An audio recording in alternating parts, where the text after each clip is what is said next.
Clear না। আমরা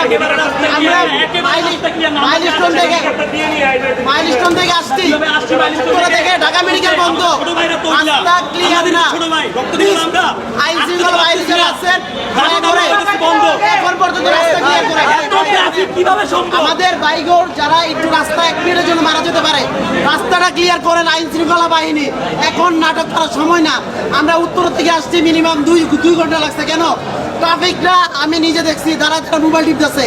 আমি বলছি রাস্তাটা ক্লিয়ার করেন, আমার বলে দাঁড়ান দিতেছি। কেন? এখন কি নাটক করার সময়?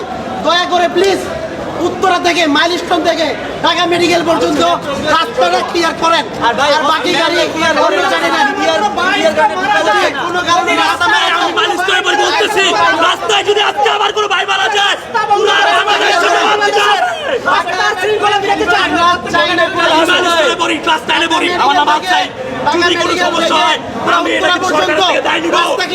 জার্নালিস্ট ভাইরা প্লিজ